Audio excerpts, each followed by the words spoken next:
está hecha y diseñada para los verdaderos creyentes. En esta silla de la Santa Cena, de este lugar donde el Señor se sentó por última vez allí con sus apóstoles, no hay cabida para los hipócritas. Tenemos que aprender que la cena del Señor debemos tomarla dignamente, con una actitud piadosa, correcta. Esta invitación está hecha de esa manera. Por eso Pablo dice en el versículo 22 del capítulo 11, en esto no os alabo. Pablo también fue muy vehemente. Porque Pablo en el capítulo 10, versículo 21, comienza a decir algo muy interesante en relación con el capítulo de 11 del versículo 28, perdón. Vayan conmigo al 11, 28. Vamos a relacionarlos. Entonces, la invitación es para las personas que hay que tomarlas con dignidad, sin hipocresía. Los verdaderos creyentes, lavados por la sangre de Cristo. Los verdaderos que han tomado el paso del bautismo por inmersión. Y que ese bautismo realmente ha representado simbólicamente un cambio real en su vida. Se ven frutos, se ven resultados en su mente, en su carácter, en su lenguaje, en su actitud, en su diario vivir. Muchos han sido bautizados en la iglesia, pero no han sido transformados. Hipócritas. Y muchos siguen tomando la Santa Cena. Hipócritas. Y yo quiero esta mañana que entendamos que esto tiene algo de seriedad y de compromiso real. Es una ordenanza. Como tal tenemos que cumplirla. Pero mire los requisitos que no son tan ligeros. Son realmente vehementes en la palabra de Dios y que nos permite ver hacia adentro. Ahora, versículo 28. La tercer requisito es para los verdaderamente creyentes, no los religiosos, no los hipócritas, no los que se mandan o se dicen llamar cristianos y en la noche son demonios.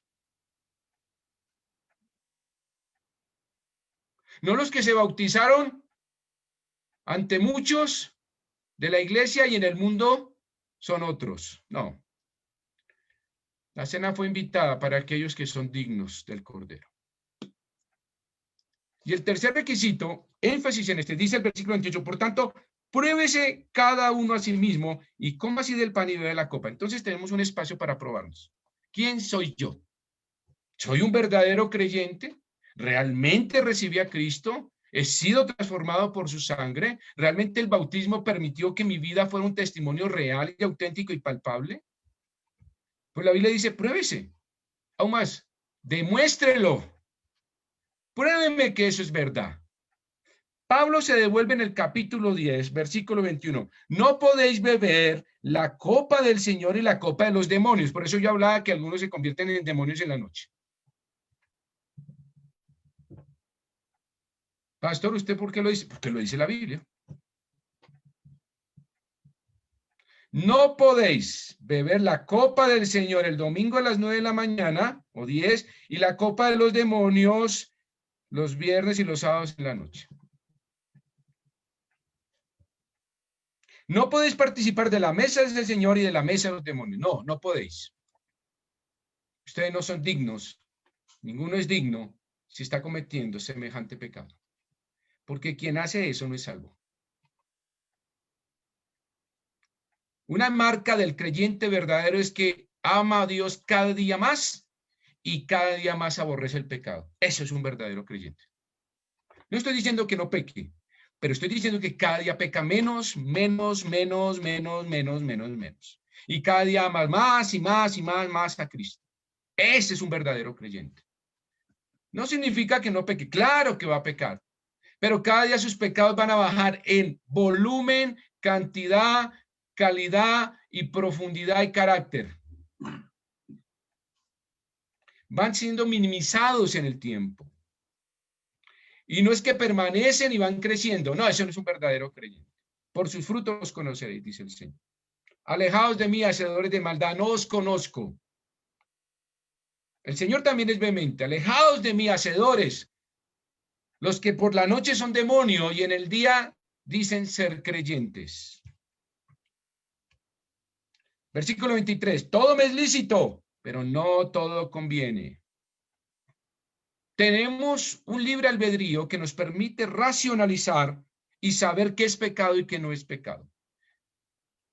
¿Qué es verdaderamente lo que le sirve a Dios y no le sirve? ¿Qué es lo que le honra y no le honra? Esto lo está diciendo el versículo. Todo me es lícito. Usted, todo llega a su vida.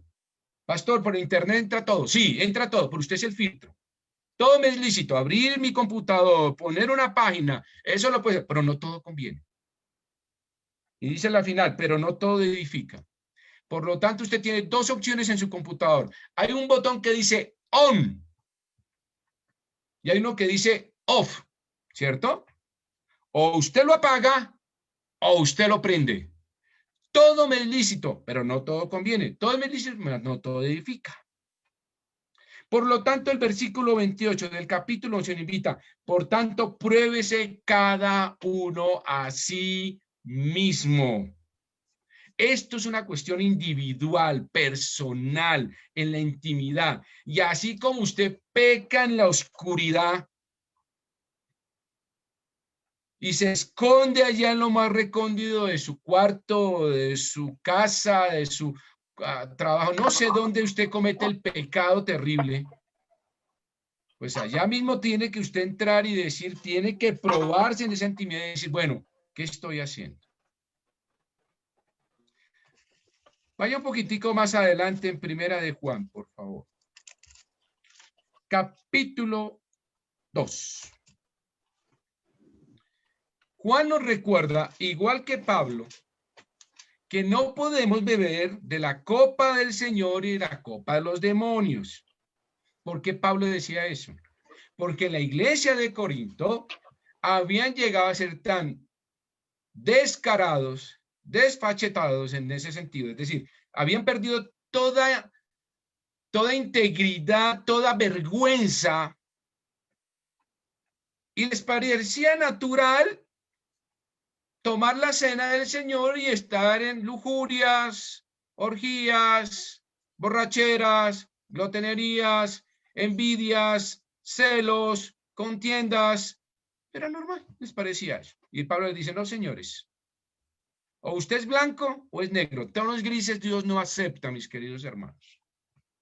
O usted es frío o es caliente, pero los tibios los vomitaré de mi boca. Usted o ama al Señor o lo odia, pero no hay términos medios de, no, un ratico por acá y en la noche no, y en el día, no.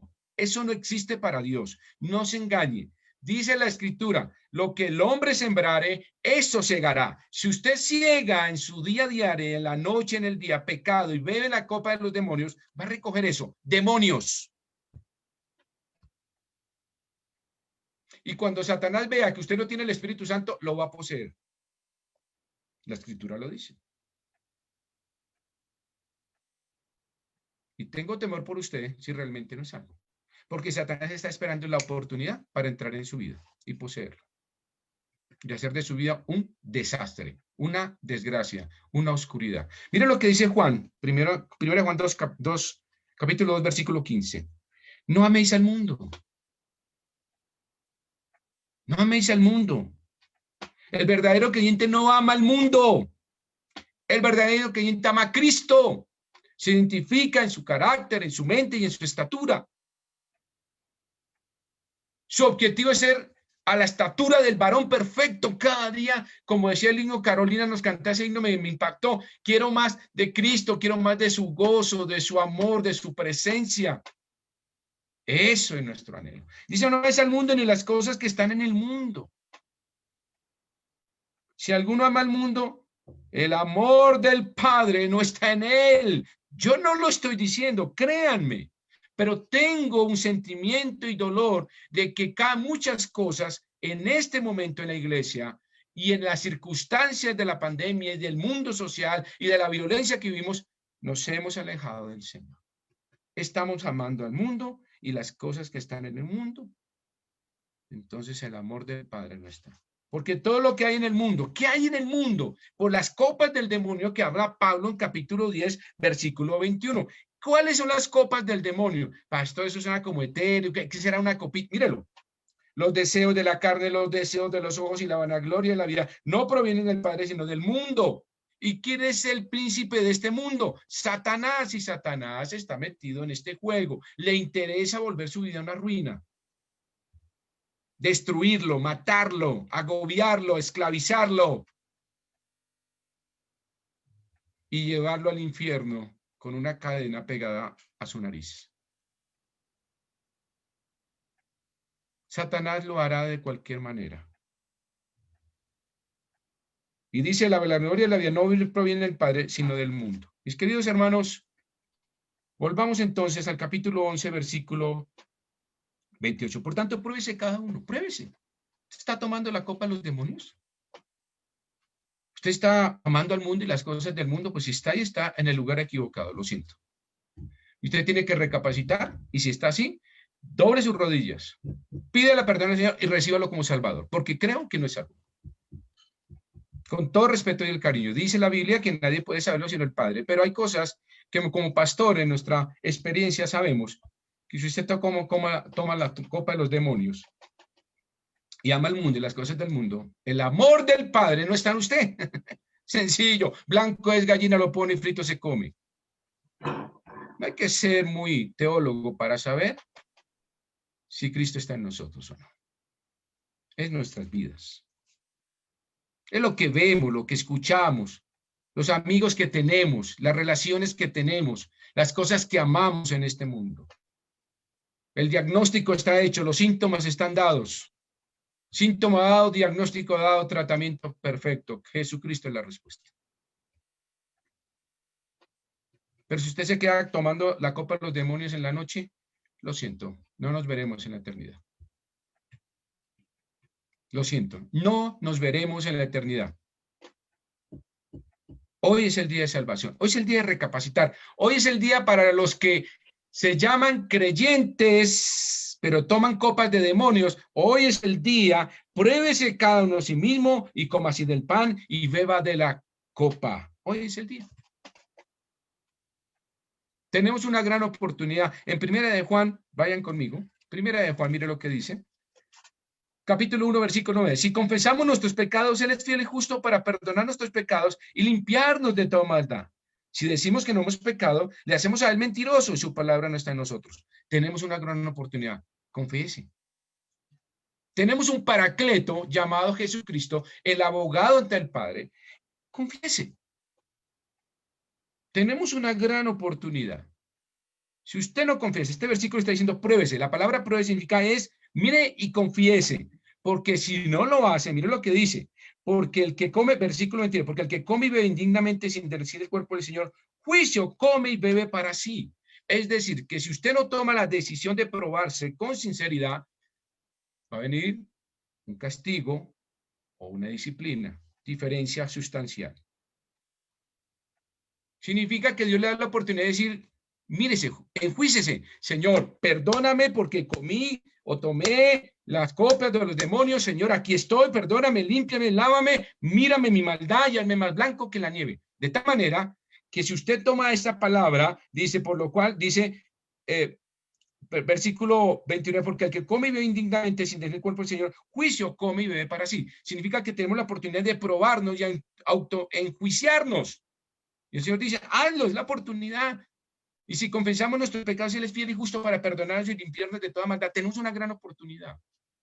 No la deje escapar como creyente. Si usted no hace eso, vaya al libro de Hebreos, hay una consecuencia, como dice el versículo 30. Mire el versículo 30 de 1 Corintios 11:30. Mire lo que dice. Por lo cual hay muchos enfermos y debilitados entre vosotros y muchos duermen. Eso se llama disciplina. Si usted no toma la decisión de enjuiciarse, Dios lo hará. Vayan a Hebreos, capítulo 12, versículo 6. Porque el Señor al que ama disciplina y azota a todo aquel que recibe por hijo. Si usted es un verdadero creyente y ha pecado y no se autojuicie, no se mire, pide perdón, Dios Padre, como Padre, le disciplinará. porque el padre al que ama, al hijo que ama, disciplina. Entonces habrá disciplina. Pero si usted comete pecado y no se autojuicia y no pide perdón y sigue en eso profundizándose, significa que realmente usted en el amor del Padre no está en usted y vendrá castigo, juicio, que es diferente a disciplina. Castigo eterno, disciplina temporal. Son dos cosas diferentes. Los verdaderos hijos reciben disciplina. Entonces tenemos una oportunidad de autoenjuiciarnos y mirarnos al espejo y decir, bueno, ¿quién soy yo? ¿En qué estoy? ¿Cuál es mi posición real? ¿Soy blanco o negro? Gris no soy. No puede. Y mira lo que dice el versículo 30. Por lo cual hay muchos enfermos. Entonces, ¿la disciplina del Señor puede venir por enfermedad? Sí. Aquí lo dice. ¿Debilitados? Sí. ¿Qué es la palabra debilitado? Que las cosas no le salen bien. Como que nada funciona, como que las cosas no arrancan ni en lo familiar, ni en lo económico, ni en lo académico, y las cosas debilitados y todas las cosas andan como quebradas en mi vida, en mi casa, como que las cosas no están bien debilitadas. El Señor comienza a tocarnos áreas y áreas. Nos toca el cuerpo, nos toca las áreas que es más sensibles, o financieras, o familiares, o personas, y como que las y debilitados. Pero cuando la cosa es tan complicada y un verdadero creyente, pero su pecado es tan profundo y no se ha hecho autojuicio y sigue pecando y es un dolor para la iglesia y es un mal testimonio para la iglesia y es un dolor para su familia, ¿sabe qué hace el Señor? Le quita la vida. ¿Verdad, pastor? Mira, lo dice. Yo no lo estoy diciendo. Dice versículo 30, y muchos duermen. Miren lo que dice. Por lo que hay muchos enfermos y muchos. La palabra muchos significa muchos. No eran pocos. Y el Señor prefirió quitarle la vida y no dejarles el gozo de vivir una vida maravillosa a los 20, 24, 30, 35 y 40 años. El Señor decidió, dijo, me los llevo. Nada que hacer. Les quito la vida antes de que sigan haciendo daño a sí mismos y haciéndole daños a su familia, a su iglesia, a su sociedad. Y se los llevó. Ese es el juicio del Señor en ese sentido de disciplina. Disciplina a los que son hijos. Hebreos dice, el padre que ama disciplina a sus hijos. Vuelve a recibir el versículo al final, del versículo 6, y azota a todo aquel que recibe por hijo. ¿Saben qué es azotar? ¿Alguna vez a ustedes los azotaron? A mí sí. No es solamente pasarle una plumita así por la espalda y te castigo. Azotar es dele, dele, dele, dele, dele, hasta que ya, entendí, sí, reflexiono, entiendo, no lo vuelvo a hacer, hasta que esa palabra sale de la boca, el azote termina. ¿Sí sabía? El azote es hasta que uno dice, reconozco, no, ya no más, lo entendí. Así funciona. Azota. Mis queridos hermanos, la cena del Señor es algo serio para la vida del creyente y es algo serio para la vida de la iglesia. Por tanto, pruébese cada uno a sí mismo y coma así del pan y beba de la copa. Porque el que come bebe indignamente sin discernir, es decir, sin entender que esta es una celebración muy santa. El cuerpo del Señor, juicio, come y bebe para sí. Usted está tomando la copa de los demonios, le invito a que no tome la copa hoy del Señor, hasta que usted no arregle cuentas con el Señor. Usted ama el mundo y las cosas que hay en el mundo, no tome la copa del Señor. Le invito a que usted primero arregle cuentas con el Señor. Y si usted dice, no, pastor, ¿usted quién es para mandarme eso? Yo hago mi vida. Muy bien, entonces espere la disciplina de su Padre si usted es un verdadero creyente, y eso lo sabe el Señor en su profundidad y en su amor y su gracia. Espere la disciplina del Señor. Espere que tenga una enfermedad mortal o debilitante y espere que las cosas no funcionen como usted creía. Y espere la muerte, si el Señor lo decide. Y si usted toma en forma hipócrita y usted no es un verdadero creyente y ha sido bautizado en una forma hipócrita, espere juicio, castigo. Esto es serio. Lo digo de todo mi corazón porque estamos en tiempos difíciles. complicados, tristes. Salmo 139. Vamos a dar ejemplo para esta mañana tomar la cena. De un hombre maravilloso, David, un hombre que su trono permanece y permanecerá en el milenio. ¿Quién se sentará en el trono de David? Jesucristo. Entonces, David es un ejemplo de cantor, de rey, de servidor, de constructor, de amar al Señor, pero había pecado en su vida.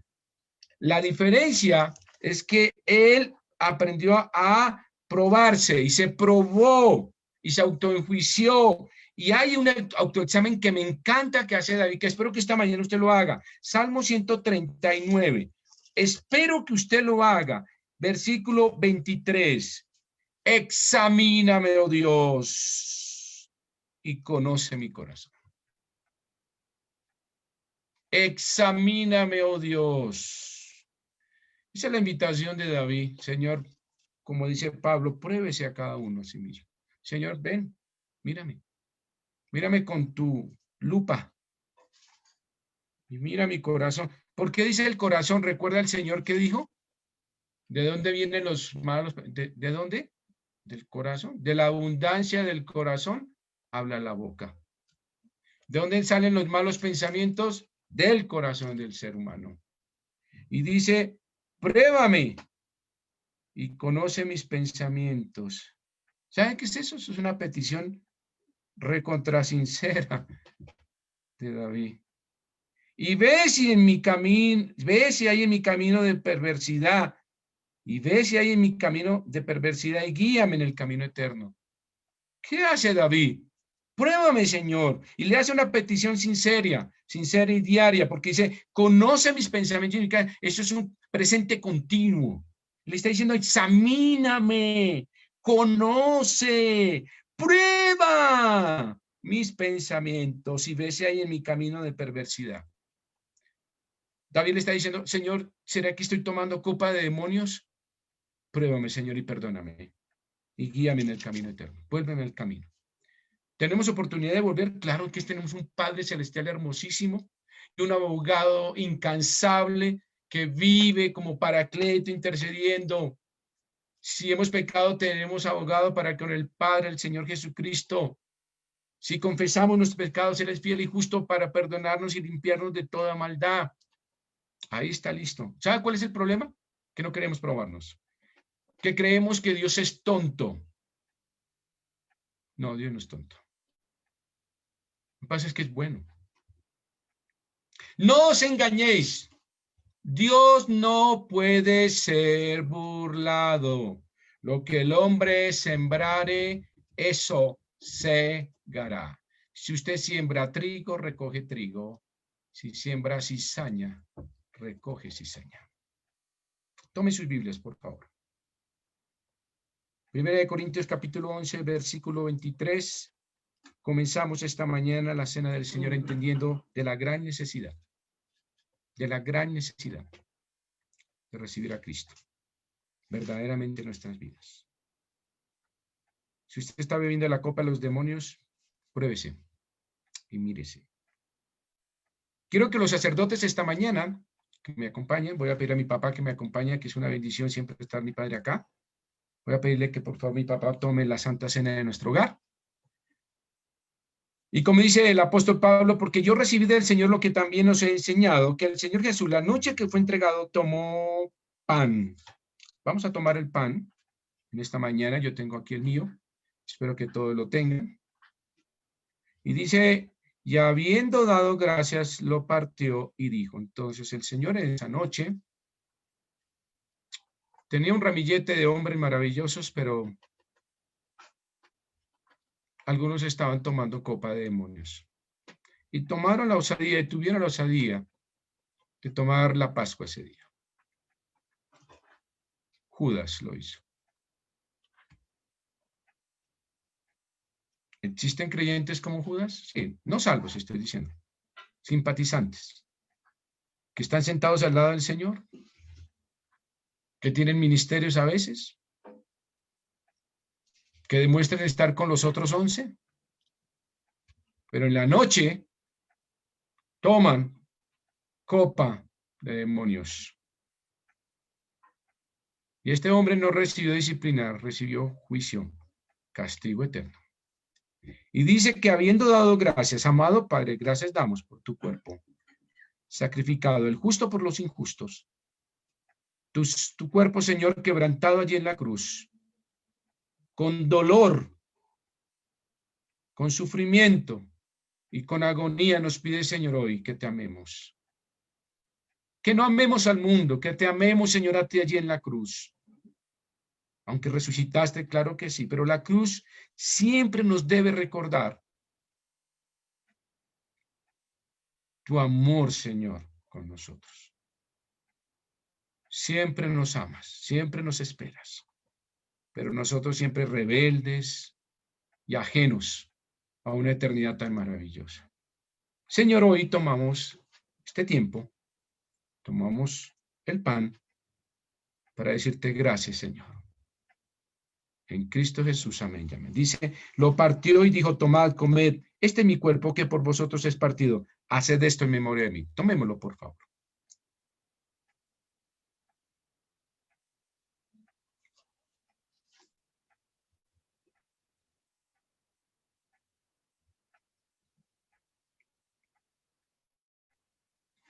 Dice el versículo 25 de 1 Corintios 11, asimismo tomó también la copa, después de haber cenado, diciendo, esta copa es el nuevo pacto en mi sangre.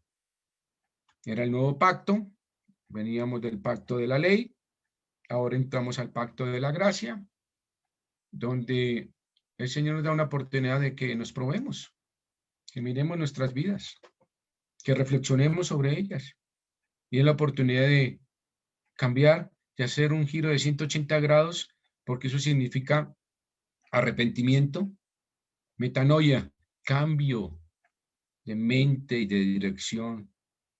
Pues eso es lo que quiere el Señor en nuestras vidas. Dice el versículo, esta copa es el nuevo pacto en mi sangre. Señor, damos gracias por tu sangre preciosa. Sin derramamiento de sangre no hay remisión de pecados. Era la condición que el Padre exigía. Sine qua non, o sí. Si no había sangre, no había remisión, no había perdón y salvación. Señor, gracias porque pudiste decir consumado es. Ya el precio, el pacto ha sido sellado y mi sangre ha sido derramada. Gracias, Señor. Permíteme, Señor, seguir tomando tu copa. Y aléjame, Señor, de la copa de los demonios. Permíteme, Señor, amarte. Permíteme, Señor, odiar al mundo y a las cosas que hay en el mundo. Permíteme, Señor, ser digno de ti. Y que tú no te avergüences de mí, Señor. Que yo sea un instrumento santo, real y auténtico en este mundo. Que las tinieblas no me acojan, sino que tu luz esparza las tinieblas, Señor. Lo pedimos en Cristo. Amén y amén. Tomemos la copa esta mañana.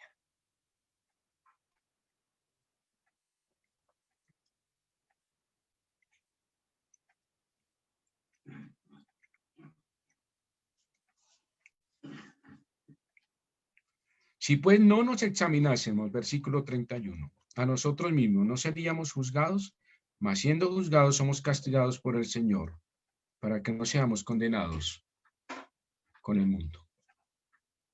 Queridos hermanos, pruébese cada día. Cada día ponga la lupa del Señor en su corazón y pruébese. Diga, Señor, como el salmista, Señor, examíname, conóceme y pruébame.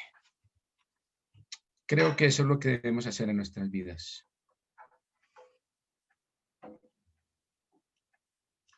Gracias damos al Señor por su amor y su gracia. Y gracias damos al Señor porque ha sido bueno con nosotros en este tiempo maravilloso. Dice Santiago 4:4, oh almas adúlteras, ¿no sabéis que la amistad del mundo es enemistad contra Dios? Cualquiera pues que quiera ser amigo del mundo se constituye enemigo de Dios.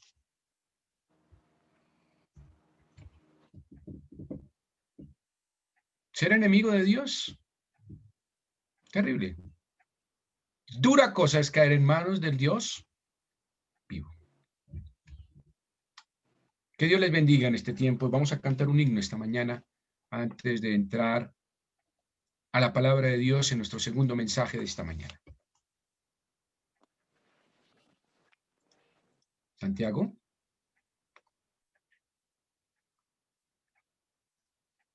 Amén, pastor. Sí, señor. Perfecto. Vamos a cantar los signos que nos faltan. Gracias, Santi. Listo, pastor. Sí, señor. Bueno, mis hermanos, el pastor dijo algo que como siempre el Señor nos inspira y nos hace estar en un mismo espíritu. Dijo algo muy importante. Yo quiero que usted reflexionen esta mañana también.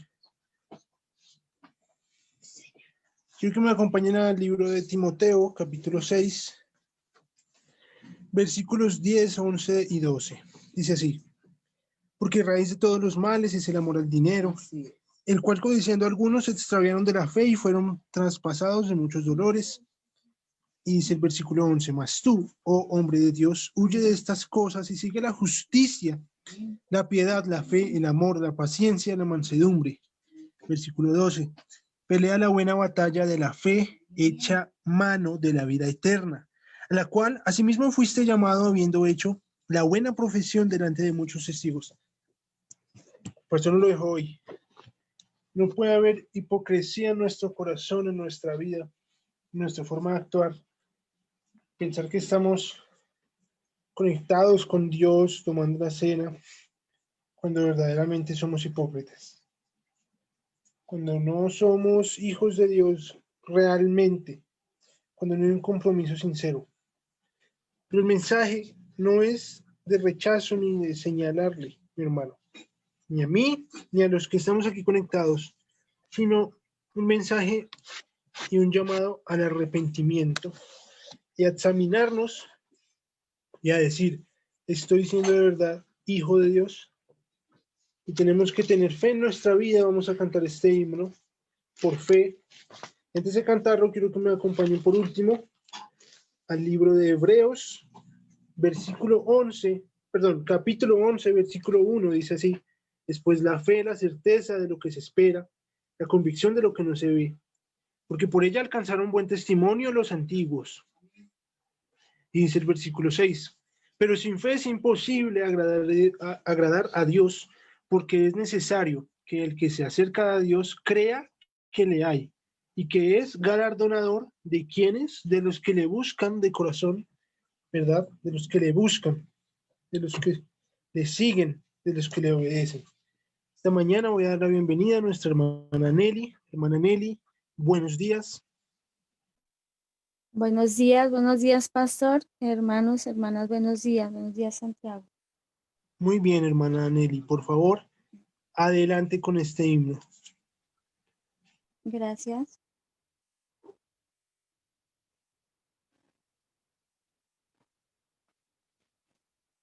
Por fe veremos a nuestro Dios en el plan que creó en la eternidad,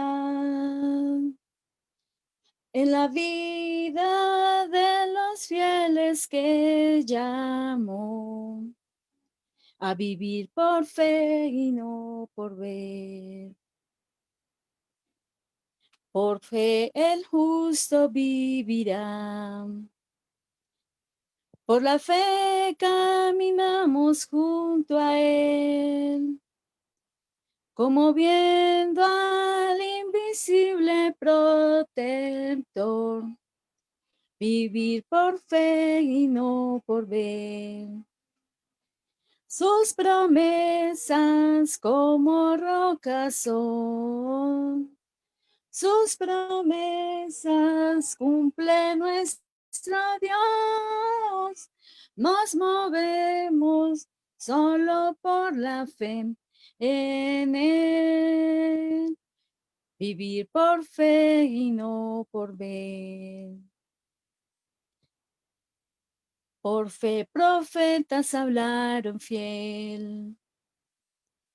Por la fe proclamaron la verdad del Mesías prometido en Edén, el que la muerte venció en la cruz.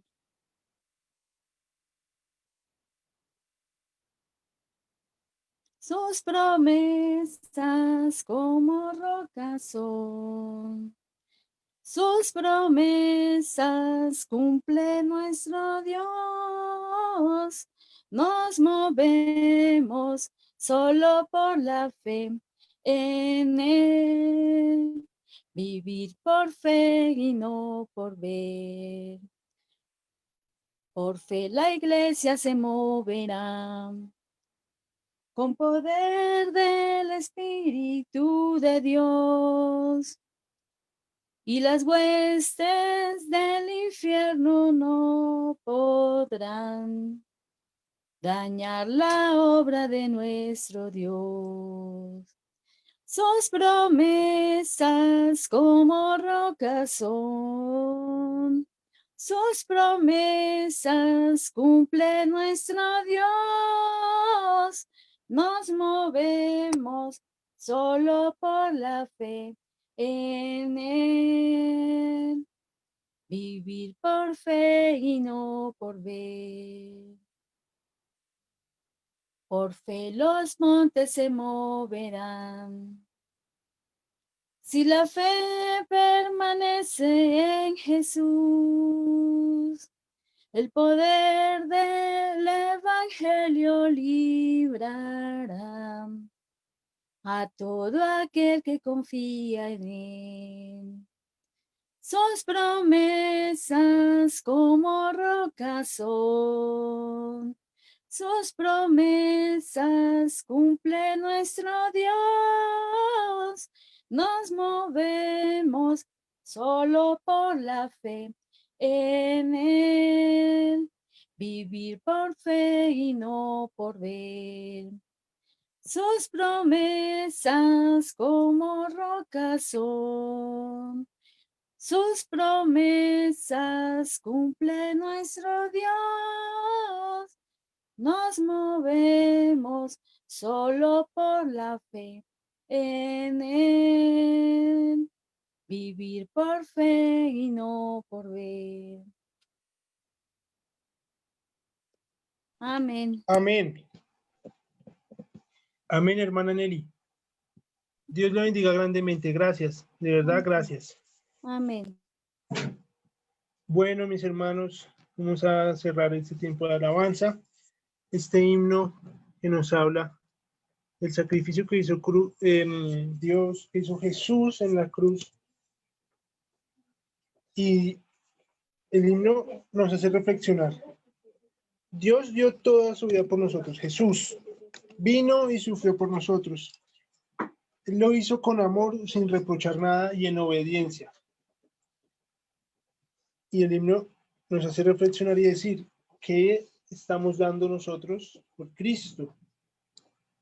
¿Está siendo una verdadera ofrenda de amor y agradable para Dios nuestra vida y nuestra forma de actuar? Para este himno voy a invitar en esta mañana a la hermana Betsy. Hermana Betsy, muy buenos días. Buenos días, Santiago, y buenos días a toda la iglesia. Amén. Hermana Betsy, por favor, guíenos en este último himno y rápidamente, por favor, cuéntenos toda la iglesia cuál es el mensaje de este himno. Bueno, este himno se llama Mi vida di por ti. Realmente nos hace pensar que el Señor entregó todo por nosotros, hasta su propia vida. ¿Y qué damos nosotros por el Señor? Nuestro único compromiso real es agradecimiento y dar nuestra vida también para Él. Mi vida di por ti, mi sangre derramé,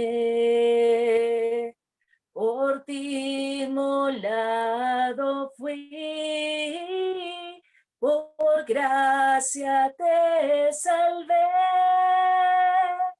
Por ti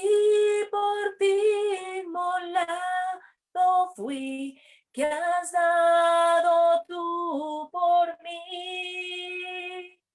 Por ti inmolado fui, que has dado tú por mí. Mi celestial mansión,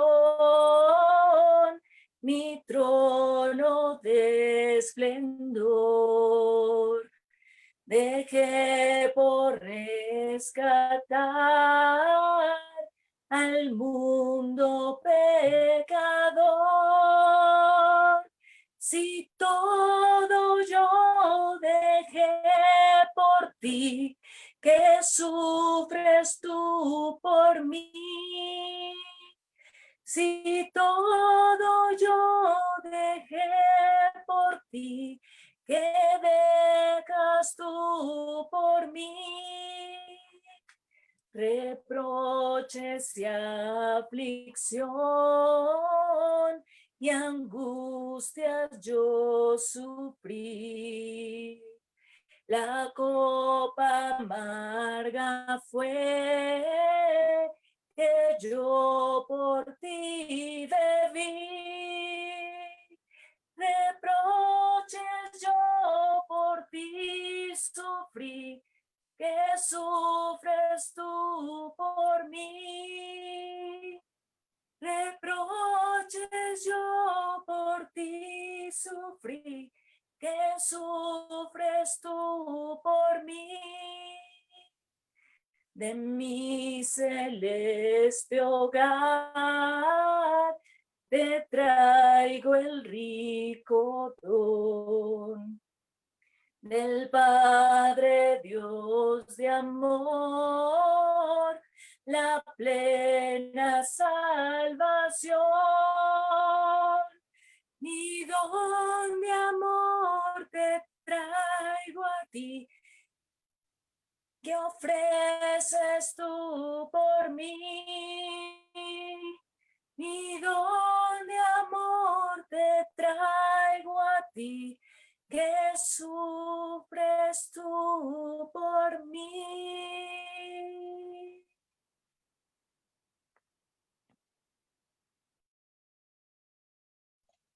Amén.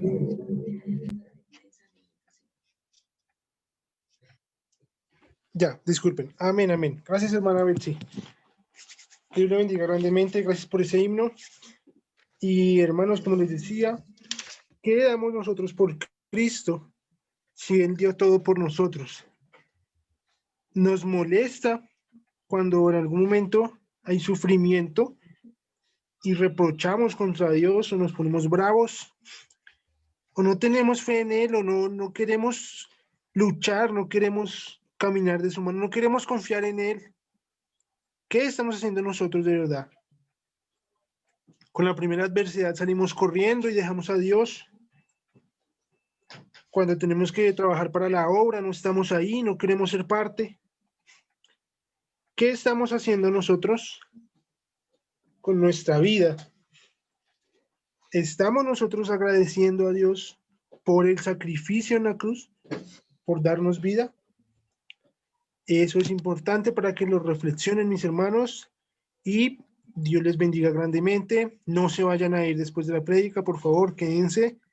Y pastor, adelante, por favor. Muy bien, buenos días a todos. Gracias, Santi, por ese tiempo de alabanza, por todos los que participaron en forma activa, con todo su corazón y con todos sus dones y talentos que el Señor les ha dado. Muy bien, en esta mañana voy a invitarlos que tomen sus Biblias, por favor, y vamos al libro de Lucas, capítulo 10. Allí vamos a estudiar algo que pienso que es muy importante dentro de la Escritura para nuestra vida diaria. Este mes es el mes de amor y amistad. Secularmente, el comercio, la costumbre es pensar en amor y amistad. Bueno, voy a enfocarme en la amistad. Y la Biblia habla de mucho de la amistad. Por lo tanto, no quiere decir que secundemos el amor y amistad como un movimiento cultural o digámoslo, desde el punto de vista financiero o comercial, no. Queremos pensar que si el mundo piensa en la amistad, Dios pensó antes, desde la eternidad, en amistad. Entonces no es algo nuevo. La Biblia está llena de expresiones de amistad y de amor, llenísimas. La mayor de todas, el culmen del amor fue Jesucristo en la cruz. Entonces la Biblia está llena de eso, de amistad. A ver, Dios comenzó generando la amistad en el Edén, ¿recuerdan? Y allí vamos a comenzar a pensar esta mañana que la amistad nació en el Edén. Amado Padre, gracias damos, Señor, esta mañana por tu palabra y queremos, Señor, que tú nos hables con tu pensamiento, tu carácter y tu doctrina y que el Espíritu Santo selle nuestras vidas, Señor, para que seamos oidores y hacedores. Señor, en esta mañana rogamos que nos des discernimiento, corazón abierto, pensamiento listo para el Señor, para recibirlo, Señor, de todo corazón. Lo pedimos en Cristo Jesús. Amén y amén. Muy bien. Espero que estén cómodos, tengan de pronto agua o un cafecito al lado. La virtualidad nos permite eso. Se pongan cómodos porque esta mañana vamos a ver cómo ser un buen amigo. ¿Cómo puede usted ser un buen amigo? ¿Lo consideran un buen amigo? ¿Lo consideran entre su familia y su sociedad y su círculo más cercano un buen amigo? Espero que sí, porque el creyente debe ser un buen amigo. Bueno, y repito, todo empezó en Génesis. Cuando Dios creó a Adán, dice que Dios caminaba con Adán. ¿Sabe qué es caminar? Amistad, comunión, compañerismo. Me imagino Dios hablando con Adán. Bueno, ¿y cómo fue el día? ¿Qué pasó hoy? ¿Qué pasó con los camellos? ¿Qué pasó con las gallinas? ¿Qué pasó con el nombre de esto? ¿Qué pasó con el huerto? Porque Adán tenía una responsabilidad de cuidar, de administrar lo que Dios había creado. Dice la escritura que luego Dios caminó con Enoc, ¿recuerdan? Enoc significa amistad. Caminó con Enoc. Me imagino qué bendición Enoc hablando y con Dios mismo y caminar en esa comunión. Luego dice que caminó con Noé, hombre justo, un varón justo, Noé. Dice que caminó con Noé. Vamos más allá en la escritura y luego habla con Abraham, recuerda, y lo llamó amigo. Si usted va a Santiago 2:23, no vamos a ir allá porque solamente estoy dando como referencia, pero póngalo en sus notas. En Santiago 2:23 dice que Abraham fue llamado amigo de Dios. ¿Usted es amigo de Dios? ¿Dios le puede llamar amigo?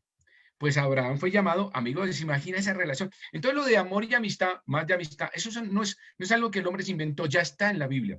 Yo voy a decir con sinceridad, todo lo que se inventan en la sociedad, reinventarse, resiliencia, todas estas palabras nuevas, todo eso está en la Biblia, todo eso está escrito. La amistad ya estaba ahí, formada. ¿Quién creó la amistad? Dios. Dios nos amó primero, nos creó a su imagen y caminó con Adán, con Enoc, con Noé y luego llamó a Abraham amigo. Luego viene una historia maravillosa, un preámbulo en esta introducción, la vida de David y Jonatán. ¿Recuerdan? David y Jonatán hicieron un pacto de amigos maravilloso y dice que el amor de ellos era tan precioso, tan unido, un amor filial, era un amor de amigos y hermanos.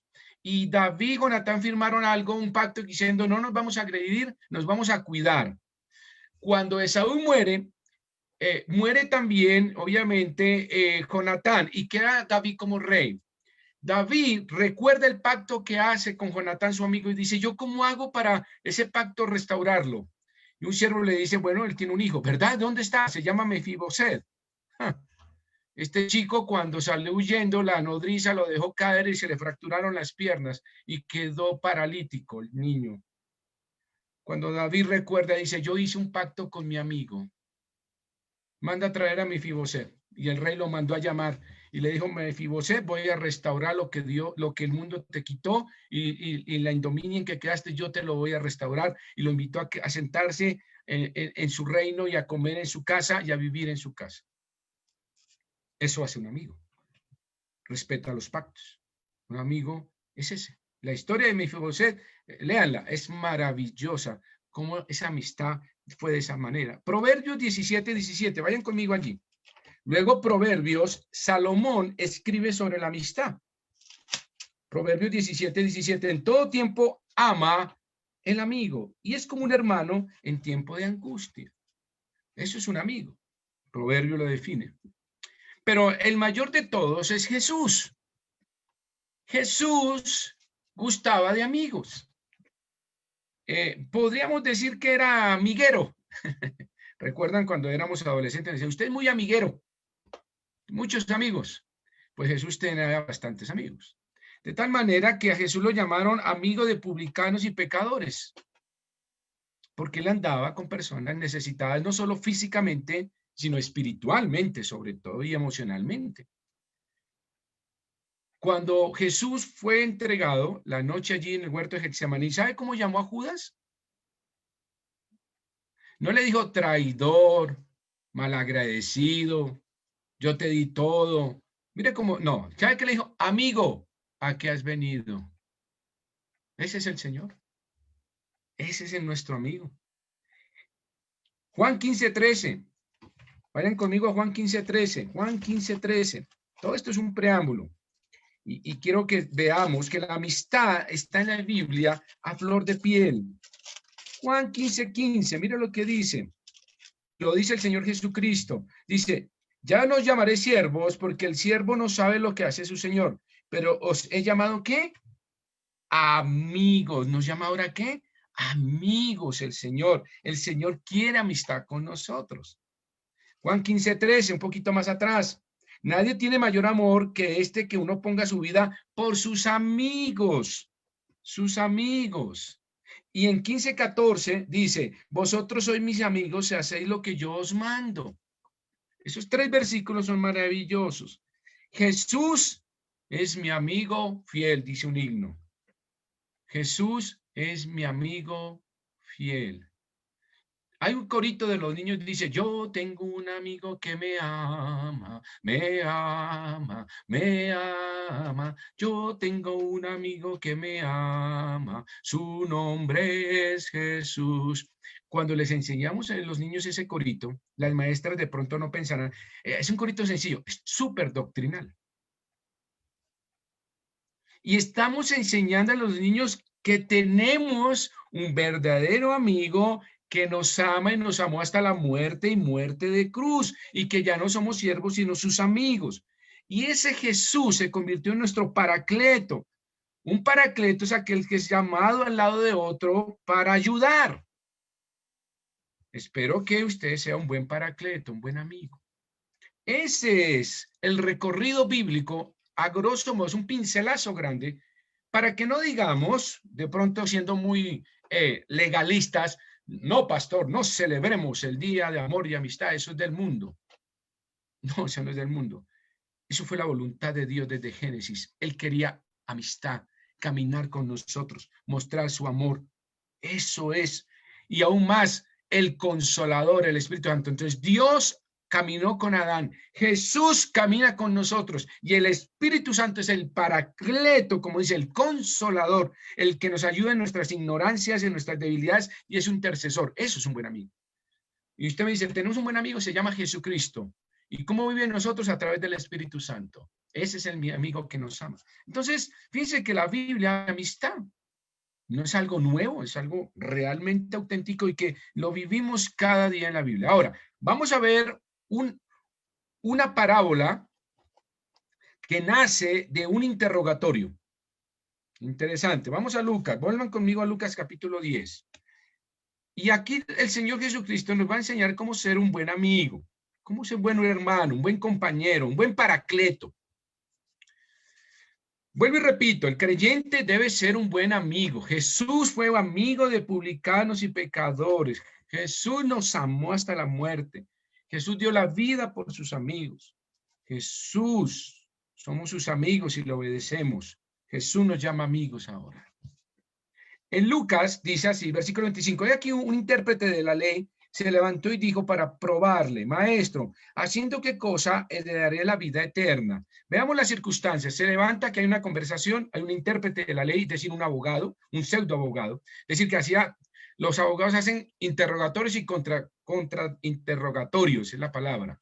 Entonces, interroga y contrainterroga, es decir, hace pregunta y otras. Y a veces hacen una pregunta y con otra pregunta, y la respuesta con otra pregunta, y nos enredan.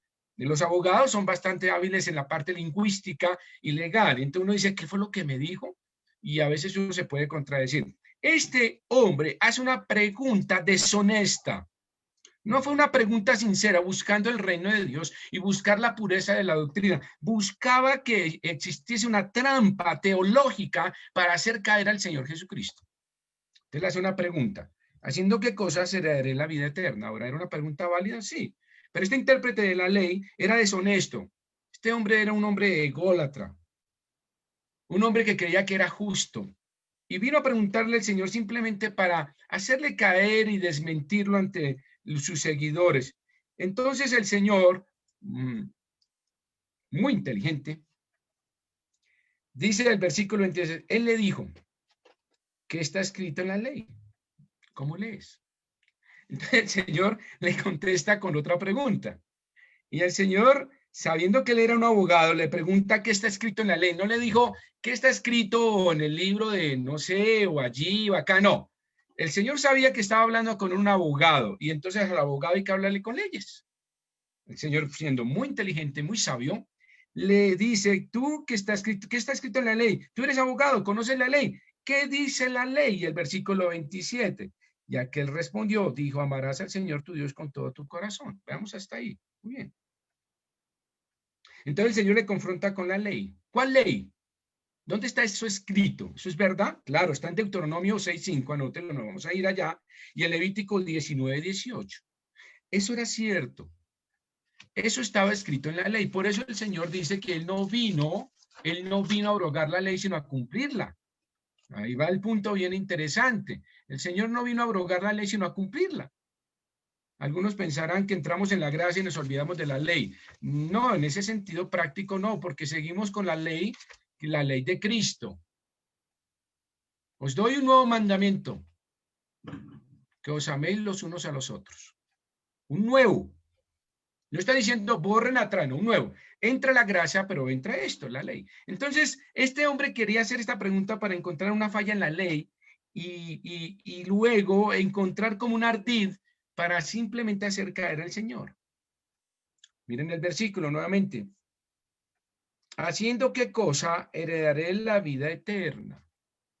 Entonces, este hombre, vemos que era un ególatra, un sagüeso de la ley, tenía un ardí, era una pregunta cauciosa, quería hacer caer al Señor. Simplemente este hombre podemos ver que era un hombre perverso, que usaba la ley a su favor, la interpretaba a su modo y la acomodaba a su modo. Como dicen algunos, echa la ley, echa la trampa. Este hombre era de esos pensamientos y tenía un credo. ¿Conocía la ley? ¿Sabía de Dios? Sí, pero no tenía salvación. Sabía de la ley de Dios, pero no tenía una vida genuina. Era un religioso, pero estaba perdido. Y es cuando el Señor ve la gran oportunidad de decir, bueno, esta es la oportunidad de ganar a este hombre y vamos a trabajar en el mismo terreno. Vamos a hablar de la ley. Él habla de la ley, yo voy a hablar de la ley, para ver y mostrarle que su justicia son como trapos de inmundicia. Este hombre se sentía justificado por conocer la ley, pero estaba perdido totalmente. Era un religioso perdido. Escuche, era un religioso perdido. ¿Por qué? Miren el versículo 27. Aquel respondió y dijo, amarás al Señor tu Dios con todo tu corazón y con toda tu alma y con todas tus fuerzas y con toda tu mente. Punto y coma. Idea principal, pero unida a la siguiente, punto y coma. ¿Significa que hasta ahí vamos bien? Claro. Ahora, alguien me dirá, ¿la pregunta de él fue algo verdadera? Sí. ¿Cómo heredaré la vida eterna? Era una pregunta, digamos, razonable y una pregunta, diríamos, pertinente. Pero tenía veneno. Tenía veneno porque quería buscar una falla en la ley y justificar el punto y coma. ¿Cómo? Y a tu prójimo como a ti mismo. Y le dijo, bien has respondido, haz esto y vivirás. Y el Señor dijo, perfecto, estás en lo correcto, pero no eres salvo. Conoces Biblia, pero no eres salvo. Estás en una familia cristiana, pero no eres salvo. Vas a la iglesia Bautista Valle Josafat, pero no eres salvo. Eres religioso. Eres hipócrita. Y te justificas el saber o entender que sabes la ley, pero estás perdido. El tema es aquí, miren. Pero él queriendo justificarse. Ese es el punto. Así mismo dijo a Jesús, aquí viene el veneno. ¿Y quién es mi prójimo? ¿Y quién es mi prójimo? A ver, él sabía quién era el prójimo, pero por supuesto.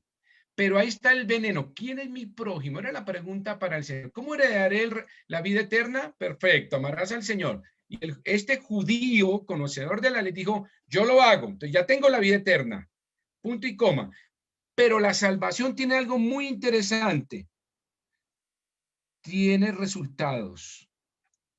La persona salva tiene que tener resultados, no son solo palabras. Yo amo a Dios, pero odio a mi prójimo. No funciona así. Dice aquí que este hombre podía amar a Dios, pero no amaba al prójimo, porque dijo, ¿quién es mi prójimo? ¿Acaso no lo sabía? Claro que lo sabía, lo tenía clarísimo. Él sabía quién era su prójimo. Pero simplemente se albergó en la primera parte de la ley, dijo, yo amo a Dios y con eso la vida eterna, el resto no me importa. Si mi prójimo sufre, muere de hambre, tiene necesidad física, emocional, no me interesa. Yo amo a Dios y aseguro mi vida eterna. Egoísta, egocéntrico, perverso y justificable. Por eso dice, para justificarse, dice, yo amo a Dios, yo soy salvo, pero ¿quién es mi prójimo? Lo desconozco, enséñame. Y eso no es cierto, él lo conocía. Primera de Juan 4, miren lo que dice Primera de Juan, capítulo 4,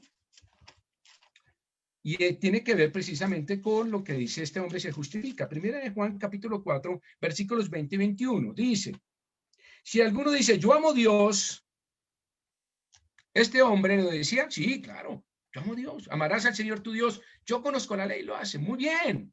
Si alguno ama a Dios y aborrece a su hermano, es mentiroso. Es mentiroso. Pues el que no ama a su hermano, a quien ha visto, ¿cómo puede amar a Dios a quien no ha visto? Y nosotros tenemos este mandamiento de él. Oiga, el Señor no vino a abrogar la ley, sino a cumplirla. El que ama a Dios, ame también a su hermano. Este hombre tenía un grave problema, amaba a Dios, pero no odiaba al hermano, no sabía quién era su prójimo. No quería hacerlo, no estaba dispuesto a amarlo.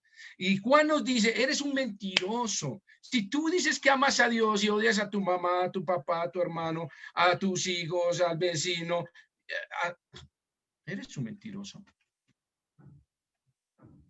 Porque la ley dice que amarás al Señor y a tu prójimo.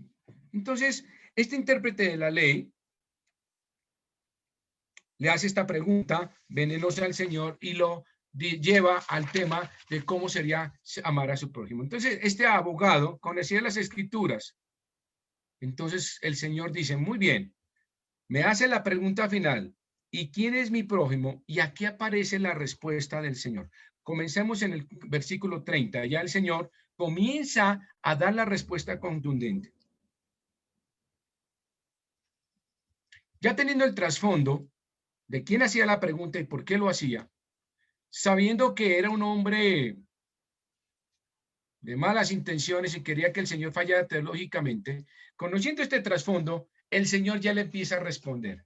Miren el versículo 30. Respondió Jesús y le dijo, muy bien, ahora, esta es la parábola del buen samaritano. El Señor comienza a hablar con parábolas. Ahora, en Mateo capítulo 13, versículo 13, ustedes pueden ver que el Señor habló con parábolas. ¿Por qué? Porque la gente no quería entender. Dice que les habló muchas veces con parábolas. ¿Qué es la parábola? La parábola es una figura del lenguaje utilizada y que simplemente es una narración breve que nos permite en forma simbólica extraer un mensaje o una enseñanza espiritual o moral. Eso es una parábola. Es una narración breve, simbólica que nos permite extraer un mensaje o una enseñanza moral doctrinal. Revela una verdad espiritual en nuestras vidas. Entonces, el Señor usa parábolas toma esta parábola y comienza la historia. Respondió Jesús y le dijo, un hombre descendía de Jerusalén a Jericó y cayó en manos de ladrones, los cuales le despojaron, hiriéndole y se fueron dejándole medio muerto. Primer punto, vamos a ver de la parábola. Primer punto, la falta de humanidad. Este versículo refleja realmente la falta de humanidad. Este hombre dice que descendía de Jerusalén. Ahora, ¿qué es Jerusalén? Y este primer punto habla de la falta de la humanidad porque estamos llenos de ladrones, asesinos, violadores, trata de blancas, narcotraficantes, pedófilos, lo que ustedes quieran. La falta de humanidad, el pecado que hay en el mundo lleva a esto. Entonces el Señor lo conoce y dice, este es el mundo. Esto es lo que somos.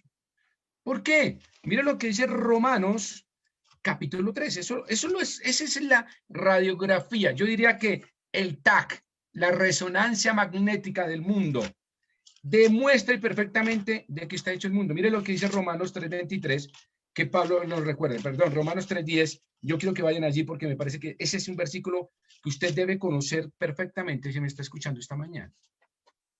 Pastor, yo no soy tan malo, yo soy como este pseudoabogado, conozco la ley, conozco de Dios, se justifica, yo conozco a Dios, soy buena gente, no soy tan malo, soy buen vecino, más o menos, y se justifica. ¿Y quién es mi prójimo? Y el Señor dice, amarás al Señor, pero a tu prójimo como a ti mismo, punto y coma, las dos van pegaditas. ¿Quieres heredar la vida eterna? Conoce a Dios y demuéstralo amando al prójimo. Llévalo a la práctica y al terreno de la realidad de tu vida. Mira lo que dice el versículo 10 de Romanos 3:10. Como está escrito, no hay justo ni aun uno, no hay quien entienda, no hay quien busque a Dios, todos se desviaron a una, se hicieron inútiles. No hay quien haga ¿qué? Lo bueno, no hay ni siquiera uno. Romanos 3 y este versículo de Lucas capítulo 10, versículo 30 nos muestra la falta de humanidad. Esa es la humanidad. El vivo vive del bobo. ¿Has escuchado esa frase? ¿Ok? Hijo, no importa cómo llegues, es decir, el fin justifica los medios. Usa lo que sea. Papá, ¿puedo robar? Sí, sí, puedo engañar al del lado. Sí, el fin justifica los medios. ¿Sí has escuchado eso? ¿Han escuchado algo que no interesa el método, sino el resultado? No el proceso, sino el resultado. Es decir, no importa cómo lo hizo, lo importante es que usted lo cumplió. No importa si por encima pasó, pisoteó, maltrató, no importa. Hay una frase que yo sé que muchos la conocen de un filósofo inglés, Thomas Hobbes. Y Thomas Hobbes, filósofo inglés, dice, el hombre es un lobo para el hombre. ¿Han escuchado esa frase? Ahí está. Si yo le puedo robar, si lo puedo destruir, si lo puedo morder, si lo puedo destrozar, el hombre es un lobo para el hombre. Hobbes, filósofo ateo, reconoce la maldad del hombre. Y está diciendo que los horrores que son capaces de hacer la humanidad por conseguir algo para sí mismo. Eso es lo que está diciendo. El hombre es perverso para sí mismo. Esa es la falta de humanidad. Eso es lo que pasa. Ahora, describamos un poquitico ahí. El hombre dice que iba de Jerusalén. Jerusalén es la ciudad santa del cielo, iba a Jericó. Jericó era una ciudad perversa y mala, llena de pecado. Ahora, más o menos, Jerusalén está a 900 metros sobre el mar y Jericó está a 400 metros debajo del mar, del nivel del mar Muerto. Si usted van en su Biblia y tienen un mapa, vaya allí conmigo, atrás de su Biblia, me encanta eso. Judea, en la ciudad, en Jerusalén, la región de Judea está Jerusalén. Si usted va a la región de Perea, antes de entrar al mar Muerto está Jericó. ¿Ok? Entonces la diferencia entre Jericó y Jerusalén estaba más o menos 900 a 400, la diferencia era 500 metros de altitud. Jericó estaba a 400 metros debajo del mar. Recuerde que esta es la ciudad que está más baja por debajo del mar, es la única. Está por debajo del mar 400 metros y Jerusalén está a 900. La diferencia son 500 metros. Y este era un recorrido difícil, lleno de cuevas, caminos peligrosos, montañosos, y había ladrones, criminales, de todo. Este es el cuadro de la humanidad. Ahí está caminando la gente. Este es el mundo. ¿Y quién está en la vereda esperando matarnos? El diablo, Satanás. Cuando el Señor Jesucristo habla de esta parábola, dice que en manos de ladrones, Esos ladrones lo único que significa es representar a Satanás. Satanás está en nuestro camino. Tenemos que caminar. Y cuando descendemos de la ciudad celestial y vamos a la ciudad de Jericó, que es la infernal, Satanás va a aparecer en el camino. Cuando usted cambia de camino, cuando usted cambia de dirección y cuando usted no quiere permanecer con el Señor, dice, no, yo me voy a Jericó, allá se goza, se vive la vida. Allá son los placeres, claro, el mundo produce placer, claro, pero por supuesto, por eso es que a la gente le gusta. ¿Por qué le gusta a la gente el licor? Porque lo hace sentir como un león. ¿Por qué le gusta el baile? Porque lo hace sentir como un mono. ¿Por qué le gusta el LSD, la droga, y le gusta la heroína, la cocaína, le gusta todo lo que usan ahora los muchachos? Porque les hace ver el mundo al revés. Y alguien me dice, pastor, es que el mundo produce placer. Claro, por supuesto, por eso es el enganche de Satanás. Yo no le estoy diciendo que no. El libertinaje sexual y el libertinaje de vida produce placer. Claro que sí, por eso no ames al mundo. Pero por supuesto, Satanás sabe que eso produce placer y ese es el talón de Aquiles. Y cuando usted recorre de Jerusalén a Jericó, está yendo de la ciudad santa 900 metros a tirarse al infierno de 400 metros debajo del mar. ¿Y quién va a aparecer en ese camino? Satanás. ¿Qué dice Juan 10:10? Vayan conmigo. Juan 10:10. Juan 10:10. Juan 10:10. ¿Quién es ese ladrón? Bueno, acuérdense que estamos hablando de una parábola. Es una narración breve, simbólica. Ok. En Juan 10:10, vayan conmigo, por favor. Si yo llego a la 1 de la tarde y no he terminado, alguien me avisa, por favor. Alguien me avisa, por favor. Juan 10:10. No, mentira, va muy bien. Dice, el ladrón. ¿Quién? Bueno, desde el principio Satanás ha sido, ¿qué? Mentiroso, homicida. Y está hablando de este ladrón. ¿Qué hace Satanás? El ladrón no viene sino para hurtar, matar y destruir. Juan 10:10 nos hace que nos está reflexionando que el cuadro de la humanidad que estamos viendo aquí, alejada de Dios, es asaltada y robada y maltratada por el diablo. Entre usted más se aleje de Dios, salga de Jerusalén y se acerca a Jericó, más muerte, más ladrones, más herido estará. Será robado, maltratado y alejado de Dios por el diablo. Satanás utilizará toda herramienta necesaria para eso. ¿Cuántos hogares vemos destrozados? Muchos. ¿Cuántas heridas espirituales hay en la vida de hogares? Muchos. ¿Cuántos niños y niñas están heridos y abusados sexualmente? Mucho. ¿Cuántos jóvenes están heridos? Aquí dice que el ladrón los despojó, hiriéndolo, se fueron dejándolos medio muertos. ¿Cuántos jóvenes están medio muertos, sumidos en las drogas, en el alcohol? ¿Cuántos están esclavizados? Y Satanás está haciendo eso.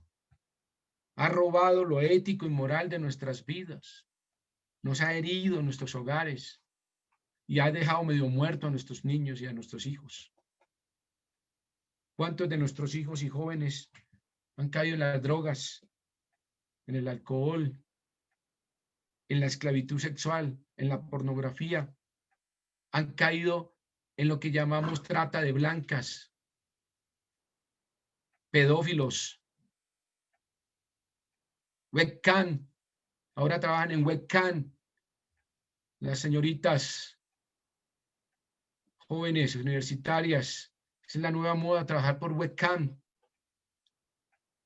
Y dirán, ¿qué es eso, pastor? Investíguelo en Google. La perversión, más Satanás está matando, robando y destruyendo todo aquel que sale de Jerusalén y se va a Jericó. Ahí está Satanás.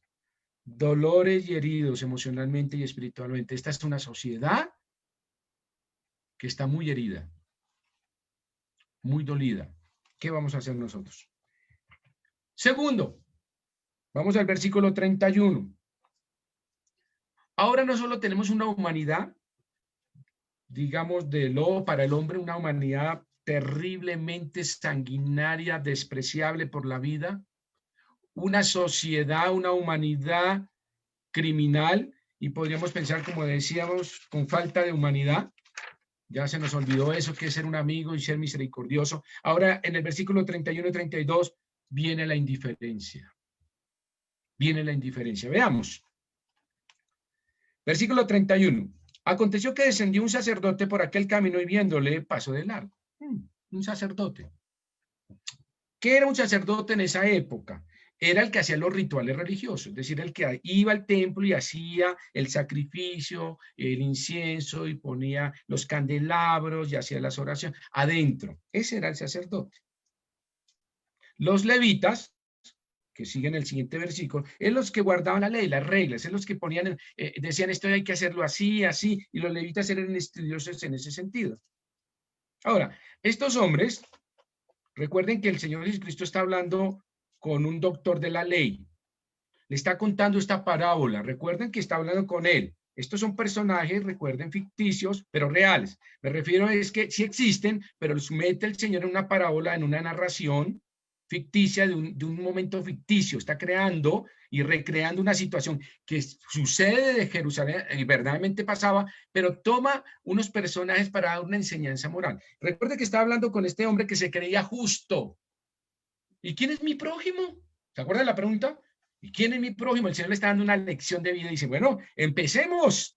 Entonces esa es la humanidad, tienes toda la razón, hay gente muy mala, pero aquí vemos a alguien bueno, un sacerdote. ¿Acaso un sacerdote no es bueno? Sí, era bueno. Hacía la voluntad de Dios, los rituales. El levita no era bueno, claro, era el que regía las leyes de la religión. Y entonces tenían una religión y Jesús dice que estos hombres eran religiosos. Ahora, hay algo bien interesante. Jesús vino a salvar a los pecadores. Escuchen lo que le voy a decir. Pero es más difícil salvar a un religioso. Complicadísimo. Porque el religioso se cree que es justo, que no necesita nada en su vida. Y la religión lo hace intolerante, lo hace cruel y con un falso sentido de la justicia. Entonces él se cree que como el hombre, cuando dice, y como se iba a justificar, preguntó, ¿quién es mi prójimo? El problema de ganar a alguien religioso es muy difícil porque se cree justo, no necesita a Dios porque es bueno. Y porque es un sacerdote, cumplo mi ritual, y porque es un levita, cumplo la ley y la sigo. Pero esto va más allá. Hay un ejemplo muy claro de esto cuando nos creemos religiosos y nos creemos sacerdotes y levitas, pero realmente somos religiosos, con un sentido falso de justicia. Mire lo que dice el apóstol Pablo en Filipenses capítulo 3. Pablo sí que era un religioso. Miren a Pablo lo que nos dice en relación a estos dos hombres, el sacerdote y el levita, eran dos hombres religiosos, estimados en su sociedad, pero simplemente eran religiosos, guardaban unos rituales y guardaban una ley, simplemente, pero no veían más allá y se creían santos con alas. Y que podían pasar y ver a alguien tirado y decir de malas, eso se lo ganó por hacerlo solo, por venirse solo. Simplemente se justificaba. Mira lo que dice Pablo en Filipenses capítulo 3.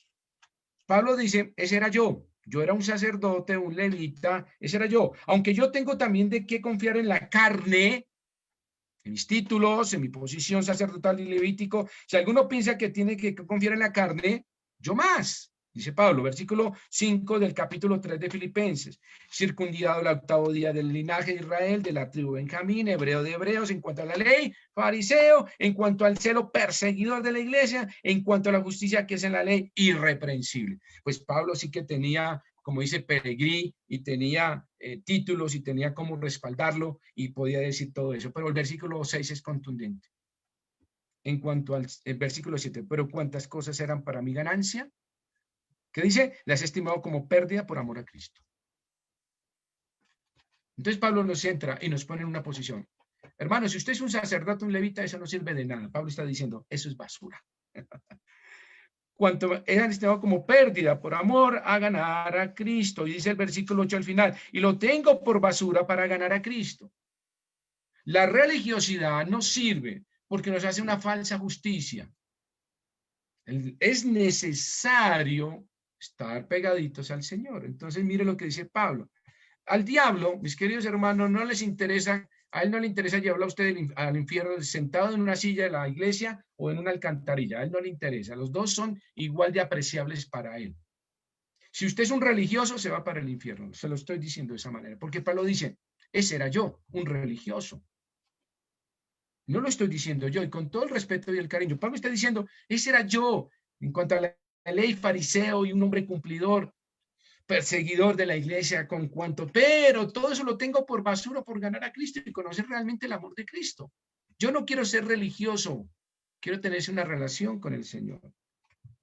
Por eso uno le preguntaría, ¿cuál es la religión que salva, pastor? ¿El cristianismo, el protestantismo, el catolicismo, el budismo? Ninguno salva. Perdón, pastor, no. ¿La iglesia católica salva? No. ¿La iglesia bautista salva? No. ¿El budismo? No. La religión no salva, salva a Jesucristo. El Señor dijo, yo soy el camino, la verdad y la vida. Nadie viene al Padre sino por mí. No dijo, yo soy el bautista. No. O yo soy, no, nada de eso. Es la persona de Cristo en una relación auténtica y real la que nos salva. Ahora, este sacerdote de la parábola que está ahí, con todos sus ritos, nos está enseñando el Señor que la religión con todos sus ritos no puede salvar. Entonces ahí está diciendo, el sacerdote pasó y la indiferencia total. La indiferencia total. Luego pasó el levita, miren el versículo, vayan conmigo a Lucas, perdón, capítulo 10, versículo 32. Asimismo un levita llegando cerca de aquel lugar y viéndole pasó de largo. Ok. Los dos, tanto el sacerdote y el levita pasaron ¿qué? De largo. Ahora, este levita era guardián de la ley. Este sí que lo conocía. El otro era simplemente practicante. Es decir, hacía los ritos. El otro era el que guardaba la ley y la manifestaba y era supervisor y veedor de que todo se cumpliera. Y pasó de la ley, largo. Y la ley dice que debemos hacer, pero simplemente este hombre pasó de largo. Ahora, la gente necesita que de nosotros compasión. Un buen amigo es el que tiene compasión. Y nosotros muchas veces estamos sentados en la iglesia como un levita, escuchando mensajes, y muchos de nosotros somos como este levita. Solamente estamos sentados pensando que le estamos haciendo un favor a Dios y somos como esos levitas. Solo escuchamos la ley, pero no la practicamos.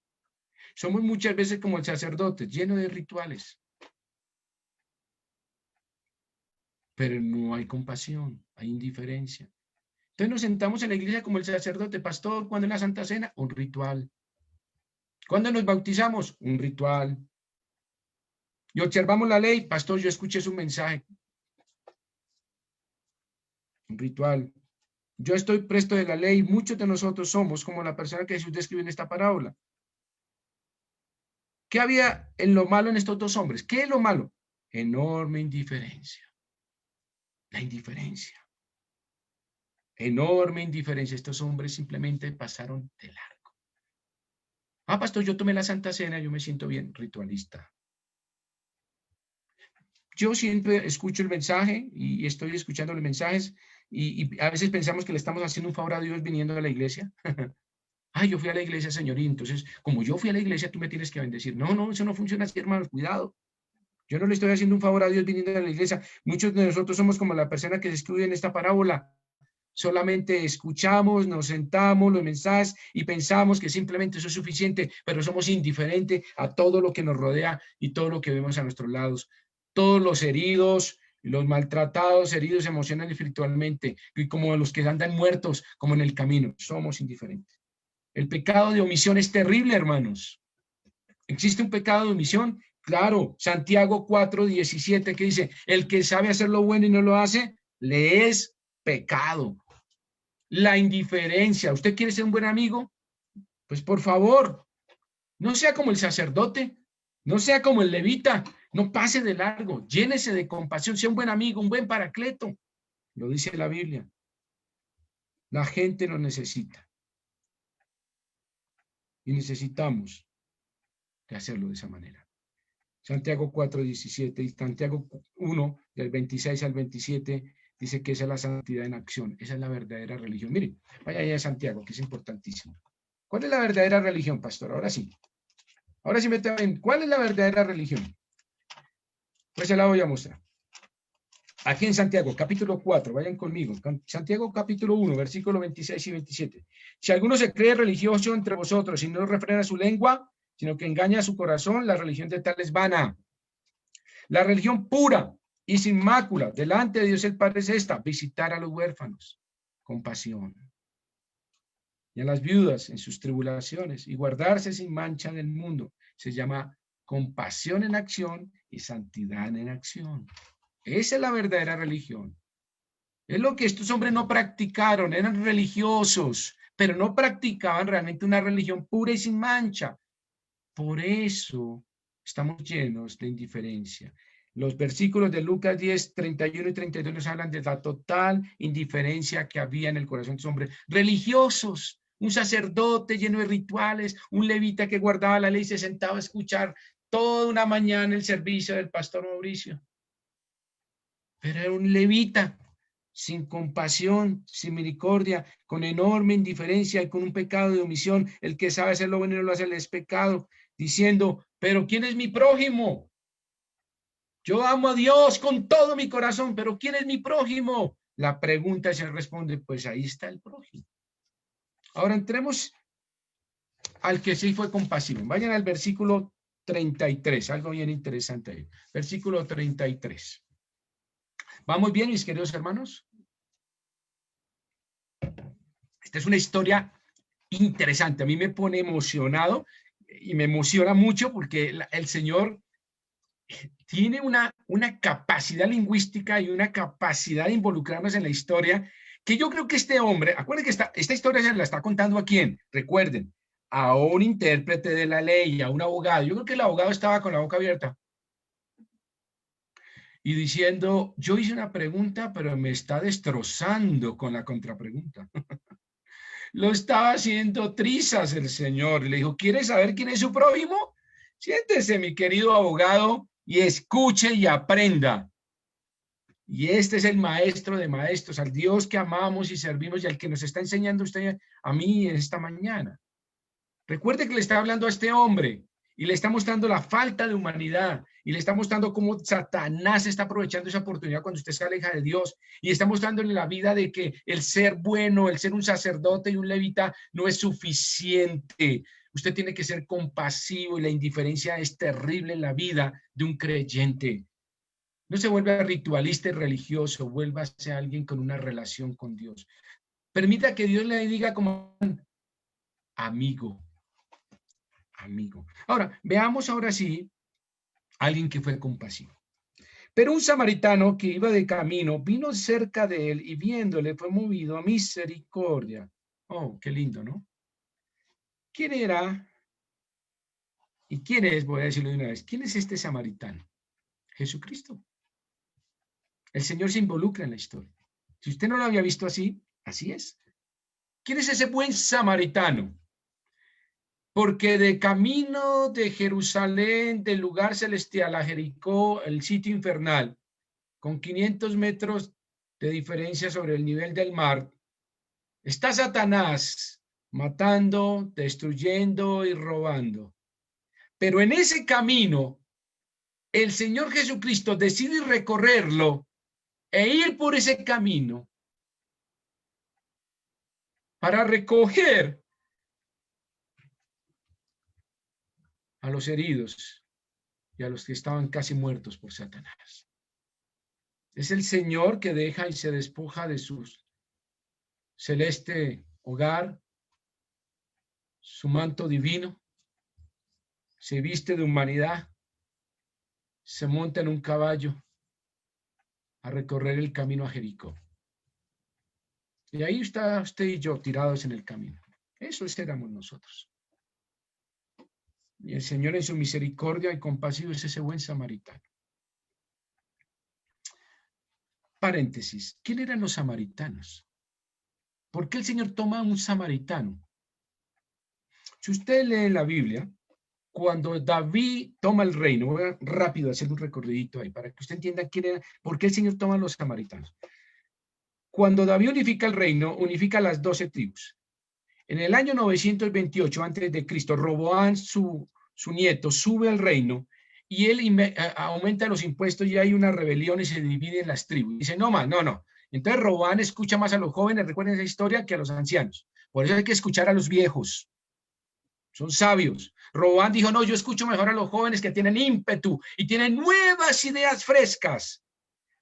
Y dejó de lado a los viejos ancianos que tenían ideas consolidadas, probadas, regidas y curtidas por el tiempo.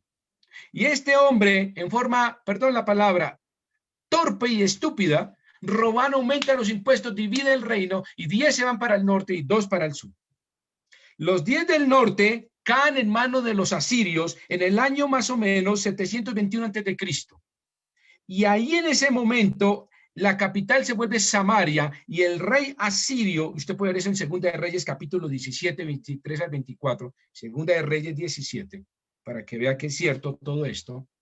El rey de Asiria dice, muy bien, a estas 10 tribus les voy a mandar personas para crear nuevas alianzas. Y resulta que estas 10 tribus se contaminan.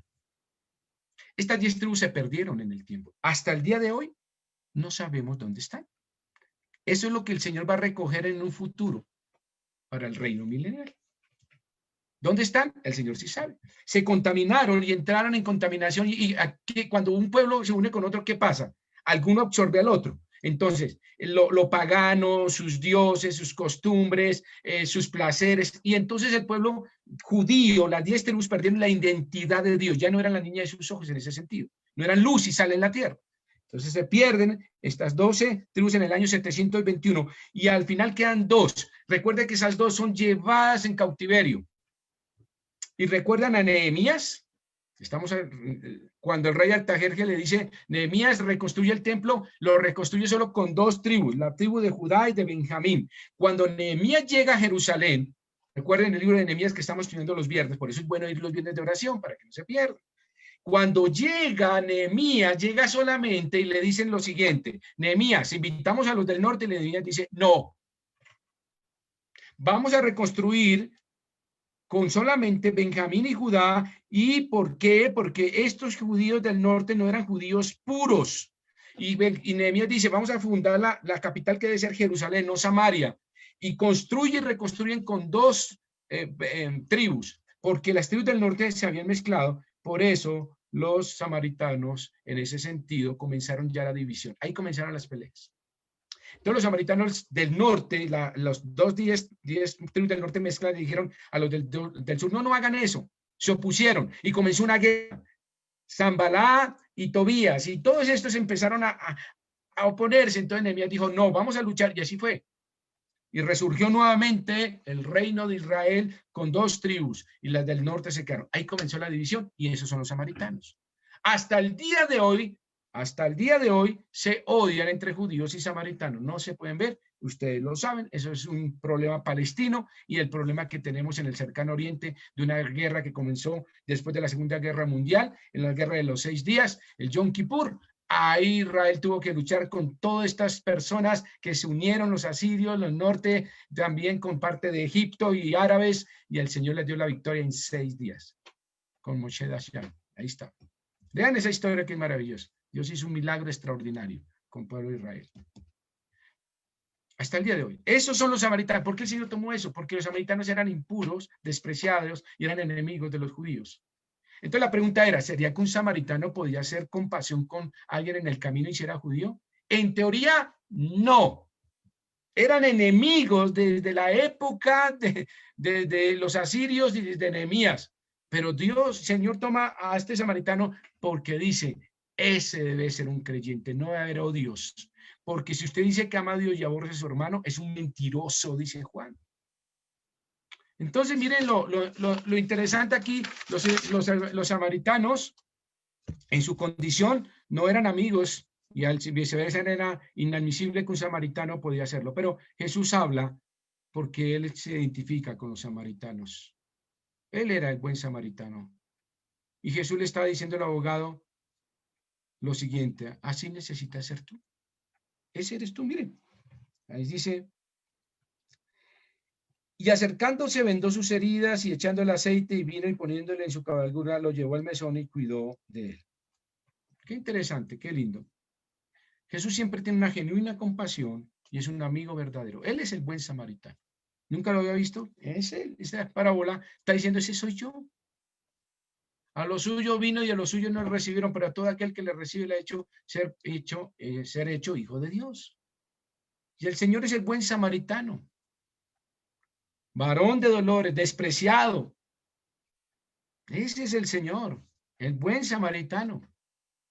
Y Jesús habla de ese buen samaritano, un hombre común y corriente, y le está diciendo a este abogado, tú necesitas ser como él. Yo creo que el abogado estaba anonadado diciendo, esto es contundente, no hay nada que hacer.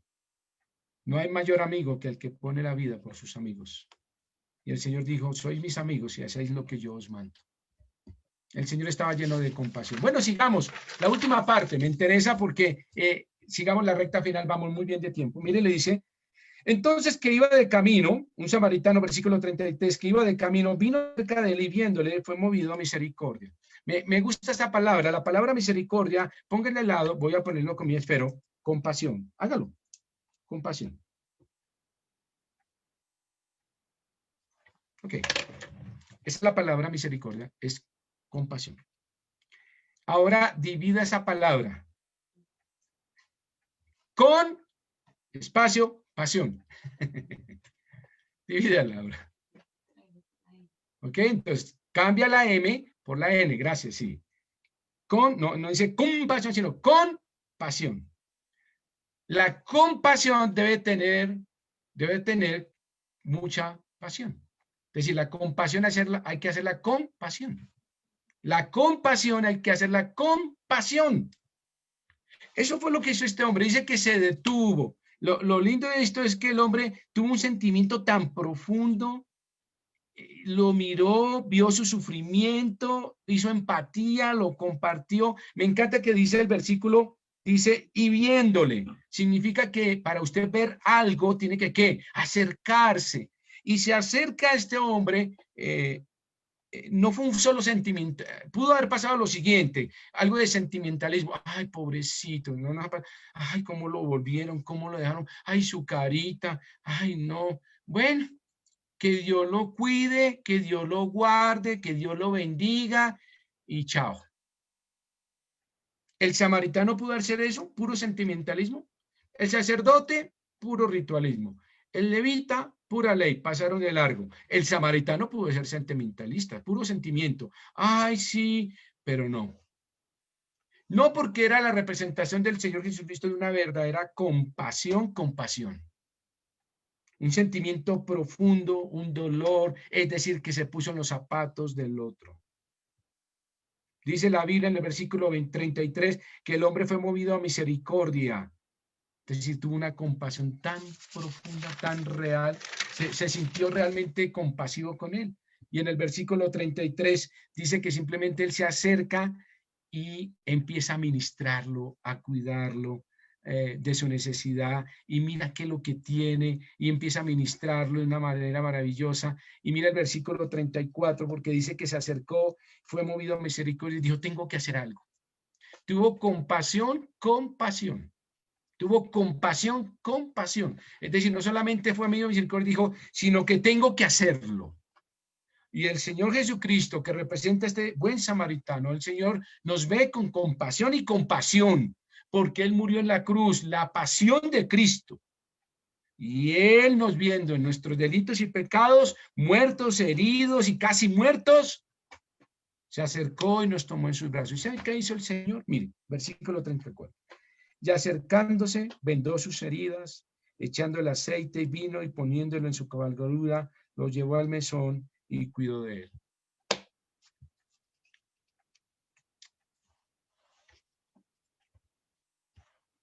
Ese es el Señor que tenemos. Este hombre samaritano de la historia no solo le ayudó físicamente, sino emocionalmente. Dice que lo llevó, lo puso ahí. ¿Y qué le puso? Dice que le puso aceite. El aceite es un emblema del Espíritu Santo en la Biblia. En este caso, el aceite representaba alivio del dolor. En la antigüedad, los aceites que se usaban, muchos usaban aceites como miorelajantes y eran refrescantes, entonces producían alivio. Este hombre cogió el aceite símbolo del Espíritu Santo para aliviar el dolor y relajar sus músculos. Y dice que puso aceite. Y luego dice que puso el vino, que es un emblema de la sangre del Señor Jesucristo. Es decir, que el vino aliviaba, pero el aceite aliviaba, pero el vino limpiaba. Era un desinfectante, porque es el alcohol que usamos ahora. Entonces, esa combinación hermosa del aceite que aliviaba y el vino que limpiaba permitió que este hombre fuera restaurado. Y dice que este hombre lo ayudó, lo vendó, le alivió su dolor, le limpió sus heridas, se tomó el tiempo, se acercó y luego hizo algo extraordinario. Yo creo que el hombre le podría decir, bueno, yo estoy de afán, ya te dejo limpiecito, organizadito, esperemos que otro te lleve. No, hizo el trabajo completo. Dice que, mire el versículo, y poniéndolo en su cabalgadura, lo llevó al mesón y cuidó de él. ¿Sabe que esto es el ministerio o el principio doctrinal de la sustitución? Es decir, el Señor se baja la cabalgadura y nos monta en ella. Toma nuestro lugar. Es decir, teníamos que caminar y Él camina por nosotros y se acerca. Y esta es la compasión del Señor. Ese es el amor del Señor, que cura nuestras heridas, nos limpia de nuestros pecados, derrama sobre nosotros su aceite para aliviarnos nuestras penas y dolores de este mundo y pone su vino, ese vino, esa sangre preciosa para limpiarnos y ponernos luego en su cabalgadura, es decir, sustituto. Dice, ven, súbete acá, yo me bajo y tú te subes a la cabalgadura. Sustituto. Primera de Pedro 3:18, vayan conmigo. ¿Eso es verdad en la Biblia? Sí, claro. Miren, 3:18. Porque también Cristo padeció una vez solo por los pecados del justo. Vuelvo y repito. Primera de Pedro 3:18. Porque también Cristo padeció una sola vez por los pecados. El justo por los injustos, para llevarnos a Dios, siendo la verdad muerto en la carne, pero vivificado en el Espíritu. Ese es el justo por los injustos. El Señor tenía que bajarse en la cabalgadura. No tenía ningún deber. Pero Él dijo, yo he comenzado la obra y la obra que comienzo la terminaré. Y monta este hombre y toma su lugar en el caminar. Ahora, Primera de Pedro, vuela ahí a Primera de Pedro nuevamente, capítulo 1, capítulo 2, versículos 24 y 25. Quien llevó él mismo nuestros pecados en su cuerpo, sustitución, sobre el madero, para que nosotros, estando muertos a los pecados, vivamos a la justicia, y por cuya herida fuimos sanados. Porque vosotros éramos como ovejas descarriadas, pero ahora habéis vuelto al pastor y obispo de vuestras almas. Sustitución. El justo por los injustos, el que murió en el madero por nosotros, el que se hizo pecado por nosotros.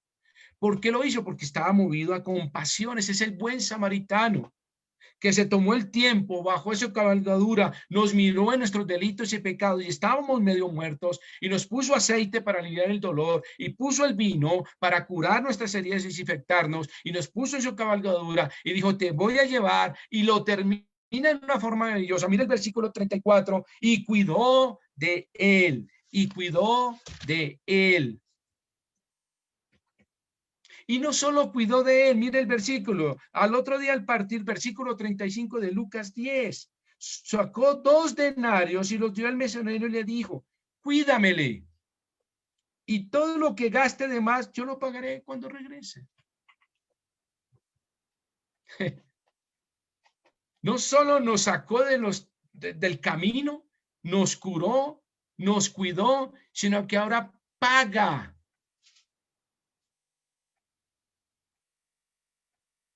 Para que seamos totalmente restaurados en nuestras vidas. Él pagó el precio en la cruz, con su sangre preciosa, para que usted sea restaurado. Perdone. No sea olvidadizo de esto. Este es el buen samaritano. Y es el buen samaritano que nos da ejemplo de lo que debemos practicar, de ser un buen amigo. Yo oro a Dios que usted no sea un sacerdote, Yo oro a Dios que usted no sea un levita. Yo oro a Dios que usted sea un samaritano lleno de compasión. Ir a la iglesia religiosamente no es suficiente, mis hermanos. Porque este hombre con el que el Señor estaba hablando era un abogado que trató de justificarse pensando que era un buen hombre y que no tenía que amar al prójimo. Que era suficiente amar a Dios y ser religioso y levita. Y el Señor le dio una lección. La gente necesita de nosotros, física, emocionalmente y espiritualmente. El Señor fue el buen samaritano en esta historia, pero nos delega el ser buen samaritanos. El Señor Jesucristo hoy quiere ser un buen samaritano para usted, mis hermanos. Hoy la historia de la parábola termina así. Versículo 36. ¿Recuerdan cómo empezó la historia? Con una pregunta. ¿Haciendo qué cosas heredaré la vida eterna? Y la historia termina con una pregunta. ¿Quién pues de estos tres te parece que fue el prójimo del que cayó en manos de los ladrones? Pregunta de un abogado se responde con otra pregunta. Y él dijo, nada que hacer, contundente la parábola. Y le dijo el Señor, tú tienes que ser un verdadero y real amigo. Tú tienes que cambiar tu concepto de la vida, que amar a Dios, claro que sí, pero el segundo, amarás a tu prójimo como a ti mismo. Y dice el hombre, y él dijo, el que usó a misericordia, es decir, compasión con él, entonces le dijo, ¿qué dijo? Ve y haz tú lo mismo. Ese es el desafío que tenemos en nuestras vidas. Sea un buen amigo, sea un buen samaritano, no un buen religioso. No piense que usted le hace un favor a Dios yendo a la iglesia o haciendo ciertas cosas. Vaya más allá. Y mire esta historia, el trasfondo de esta historia. Este hombre se sentía justificado porque era un abogado de la ley y porque estaba de parte amando a Dios. Y el Señor le dijo, estás equivocado, te falta el otro 50% para tener el 100%. ¿Cómo podré heredar la vida eterna? Claro, amando a Dios. Pero demuéstralo. Santidad en acción. Amor en acción. Porque el que dice que ama a Dios y aborrece a su hermano es un mentiroso. Jesús, para los que me escuchan esta mañana, Jesús es el buen samaritano. Dígame, usted mira, pastor, yo estoy yendo de Jerusalén a Jericó, cada día me hundo más. Y el diablo ha hecho de mí lo que quiere. Ya estoy herido, estoy robado, me ha matado, me ha destruido, me ha quitado todo. Pues yo le quiero decir que Jesús es su buen samaritano y Él está dispuesto a recogerle, a sanar sus heridas, porque le ama. Y tiene un corazón lleno de corazón de misericordia y compasión hacia usted esta mañana. Jesús es el buen samaritano y está dispuesto a poner sus aceite para aliviarle, su vino para desinfectarle, curarle, limpiarle, ponerle su cabalgadura y llevarlo, como dice el Salmo 23, Jehová mi pastor, nada me faltará, en lugares delicados pastos me hará descansar. Si usted está todavía yendo a Jericó, es hora de subirse a la cabalgadura de Jesús, el buen samaritano, y devuélvase a la ciudad santa, a los buenos pastos. El buen samaritano Jesús sigue trabajando. Aún sigue cabalgando de aquí, en Jerusalén, a Jericó, y sigue habiendo muertos y heridos y personas desvalidas en sus delitos y pecados. Y Jesús sigue ahí. Permítale que Él se acerque y le dé su gracia y de su amor y su compasión. Amado Padre, gracias damos, Señor, esta mañana por tu palabra. Señor, en esta parábola, en esta enseñanza espiritual, Señor, que nos has dejado, permítenos reflexionar. Permítenos meditar y entender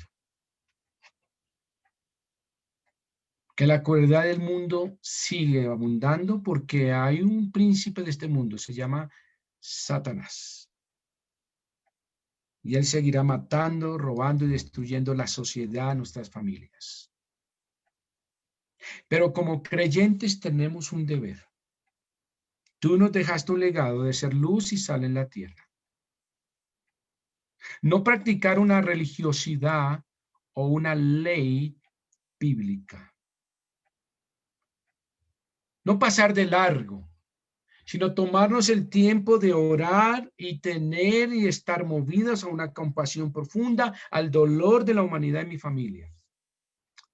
Señor, permíteme tener tu corazón de compasión, tener, Señor, tu actitud de samaritano y tomar el tiempo, Señor, de curar heridas, vendar heridas, restaurar corazones quebrantados, aliviar el dolor y limpiar, Señor, del pecado a tantos.